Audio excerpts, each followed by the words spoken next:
Acting Chief Arnold, Nathaniel Arnold, started his career in conservation enforcement while working as a park ranger with the U.S. Army Corps of Engineers. Chief Arnold graduated from California State University, Fresno, with a Bachelor of Science degree. In 1998, Chief Arnold went through the California Department of Fish and Wildlife Law Enforcement Academy, becoming a wildlife officer. Throughout his career, he has worked throughout the Central Valley, Northern California, Oil Spill Prevention Response Unit, Special Operations, Wildlife Trafficking, and the Cannabis Enforcement Program. Chief Arnold was one of the leading architects instituting the current Cannabis Enforcement Program for the California Department of Fish and Wildlife. Chief Arnold is passionate about the protection of our precious resources for future generations to enjoy. So we're very pleased to have him with us today. We also have Bill Jones. Bill Jones has been a law enforcement officer for over 26 years. For the last 2 years, he has been the chief of the Department of Cannabis Control, or DCC, Law Enforcement Division. DCC's Law Enforcement Division is responsible for conducting and supporting criminal investigations of illegal commercial cannabis activity. The division partners with local, state, and federal law enforcement and regulatory agencies in combating unlicensed activity across the supply chain by leveraging all available resources and intelligence. Without further ado, I would like to introduce Acting Chief Arnold and I'm going to make sure I get this right, Chief Bill Jones. Thank you, guys. So if you want to maybe click forward a couple slides.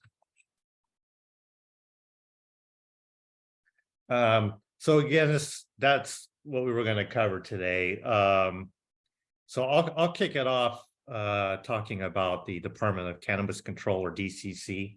Next slide, please.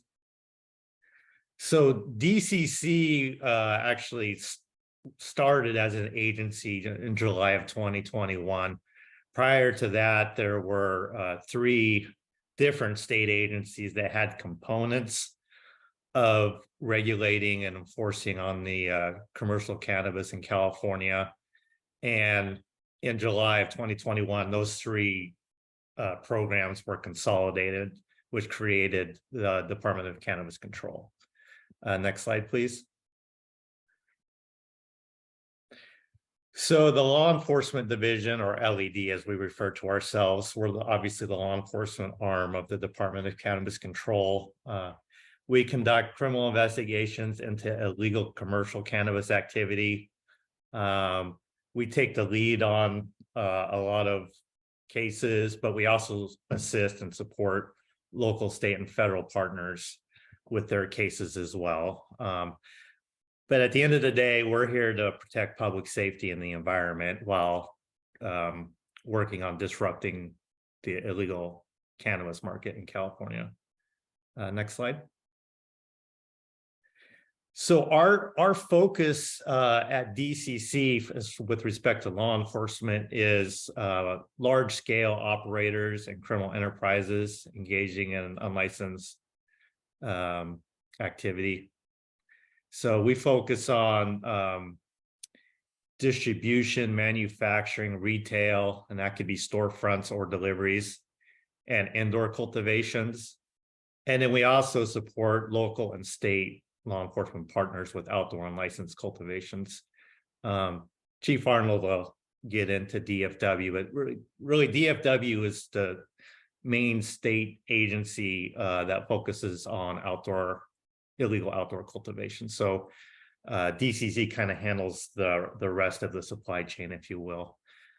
And again, our goal is to protect public safety, address environmental harm. And again, we're trying to make it more expensive for illegal operators to operate here in California. So next slide, please.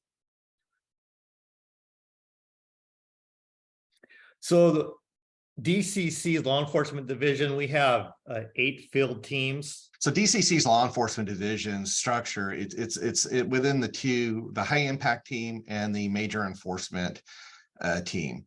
And they're split up kind of into northern and southern, Sacramento and in the Los Angeles area. And you can see what the makeup is there. Here's a map of the hit territories where they're currently consolidated. DCC law enforcement met territories, North State and South State. And then here's the 2022-2023 year to date for DCC. You can see on search warrants, 694, arrests, 286, firearms seized, 295, cannabis plants seized to 1.5 million, processed cannabis, 786, and money seized, 3 million. And this all goes to just market disruption. And you'll see the same slide similar for DFW. With the California Department of Fish and Wildlife, kind of the same. We've been around. We definitely been around a little bit longer. Our law enforcement division has been around since 1871. So we're the oldest state law enforcement agency in California. We're responsible for the management of fish, wildlife, and habitat in the state of California, which covers 159,000 square miles. We're responsible for all the coastlines, 30,000 miles of rivers and streams, 4,800 lakes, 1,000 native fish and wildlife species, and 6,300 native plant species. Additionally, we have 749 properties throughout the state. Our law enforcement division organizational structure is we are streamlined. I have 10 assistant chiefs that work under my deputy chief.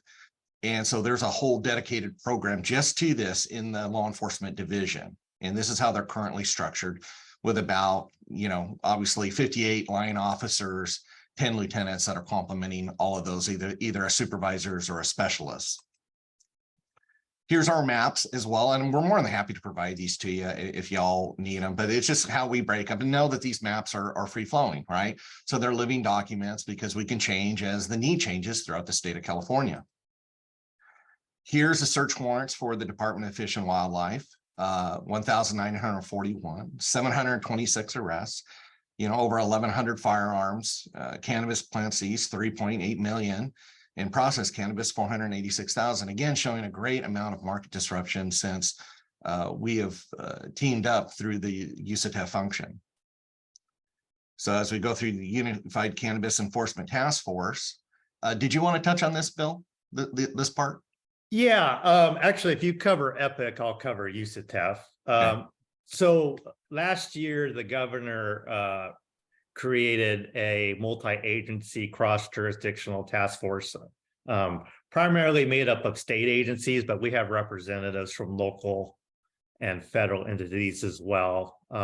It's facilitated by Cal OES, but it's co-led by DCC and CDFW, and Chief Arnold and I are the basically run the operations side of the task force. So it includes about 24 local, state, and federal partners. And next slide. So again, kind of like the objectives of our two agencies, the task force objective is, again, protecting public safety, addressing environmental harm, and disrupting the illegal market. We try to prioritize cases involving criminal organizations operating multiple illegal locations, because this is going to be more impactful in disrupting the illegal market. We'd focus on cases where we've identified the responsible parties. And another thing we do is we'll take focused enforcement action in areas with a high density of illegal activity. So for example, there's a city in Los Angeles County. It's rather a small city, but they had over 20 illegal indoor cultivations. So the police asked for our assistance. So we pulled together the USATEF task force, and we're able to close down quite a few of these illegal indoor cultivations. Next slide. And one thing I'll add too, really, USATEF, the primary law enforcement state partners in USATEF are DFW and DCC. But we also have parks, state parks that has a law enforcement program that participates, Department of Insurance. And then there's a host of other regulatory agencies that are part of this. For example, the Tax and Fee Administration, because obviously tax evasion is part of every investigation we do. The Employment Development Department with respect to violations of workers' rights, and the list goes on. So there's a lot of state agencies involved that have like really specialized expertise, which kind of brings a more holistic approach to investigating these cases. So the slide has my contact information, my email and my phone, as well as my deputy chief. And then the way USATEF is divided, we have a northern command and a southern command. And so on the DCC side, these are the contact information. So please reach out if you need assistance or you want to collaborate. And that's all I have on USATEF. And for DFW, this is our contact information as well. Like I said, this is one of the programs within the law enforcement division for us. And so you can contact any one of us here that's noted on this email, and then we can get you the local contacts as well. Because a lot of times just being able to contact the local lieutenants is a little bit easier in order to kind of facilitate operations or questions or those type of things that's going on in that particular area. I'm going to talk a little bit about EPIC as well, I believe. So we are participants in EPIC, led by DOJ. They are formerly known as the CAMP program. And I apologize because I'm kind of getting back into that this year. I've been out of it, and I know they're doing a lot of great work in this, where they provide a lot of support to the counties with cannabis issues in order to remove the illegal cannabis, and also to really start now prosecuting great cases throughout the counties. What am I missing, Bill, on that? I mean, I think that pretty much covers. I mean, EPIC historically, as it was CAMP, focused on illegal outdoor cultivations, and it really, I guess, complements the Unified Cannabis Enforcement Task Force. So there's a lot of cross collaboration amongst the two task forces, and obviously DFW and DCC. So, but yeah, I think that pretty much covers it. So along those lines, can you maybe discuss briefly some of the, when you're going through your cases, some of the environmental impacts that you're seeing, and how those are going into some of the prosecutions, things that are moving forward in the cases of the things that you're finding? Later in the day, we have an EPA update and an IERC update. So I know that I used to work with CAMP. So I know that that's always the ultimate goal, not just to remove from public lands, but to hope that you can get some traction and hopefully keeping some of these from reoccurring, which, looking at the numbers, unfortunately is still occurring even with legalization throughout the state. But if you could really touch on some of the environmental things that you're seeing, that would be helpful. Sure, I can kick that one off.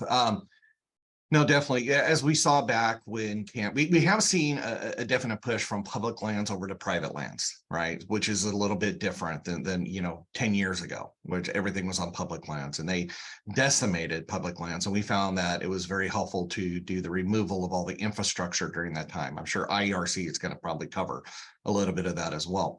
As we get over to private lands, we're still seeing that same decimation of the environmental resources. I used to say, I've been doing this for 27 years, and I've never seen the environmental impacts. And this is even talking commercialization and oil spills of, commercialization of wildlife trafficking and major pollution events, the same amount of damage as I've ever seen in cannabis grows. They are absolutely tremendous, whether it's dewatering or waterways, or just pollutants that are there on the, that they use for the illegal cannabis or what have you. So that's why it's so detrimental. And plus, it's a competing source. We only have so much water in the state of California. And if the legal market is taking that water, then the legal market can't get it, right? So we really want to make sure that not only the legal market is surviving, but that they're thriving. And they can't do that. And especially with the the environmental damages that occur. The second note that I want to point out is on those environmental damages, we've seen a lot better prosecutions. In fact, in order to make the felony, in order for the illegal cannabis, the cultivation for the felony, you have to have environmental damages. So our scientists work extremely difficult, as along with water board, all of them, that to be able to make those cases in order to link. Plus, it's great for jury appeal. DAs like to see that. They want the environmental cases. They want to show that, you know, that this is not a, what people would refer to it as a, oh, non-criminal activity, or what's the real damage because it's only cannabis. Well, there's a lot, especially environmentally, and we've seen that impact over the years, and it's decimating the state. Thank you. We have gotten another question in. Have outdoor grows increased in recent years, or indoor grows? I guess they're saying, if you asking if you happen to know which have been more on the rise, or if you happen to know the answer to that. You know, I would say both have increased over the last few years, and it obviously tends to be regional in California. So in Northern California, it's the outdoor cultivations dominate the illegal market, whereas the Bay Area and, like, say, the Los Angeles metropolitan area tend to be more indoor cultivation. So there's definitely a regional aspect to the illegal market in California. Do you see any illegal butane marijuana operations anymore? We do. That's one area where we're seeing less, but every year we bust. We're involved in operations on BHO labs, anywhere between 1 to 2 dozen. So it's still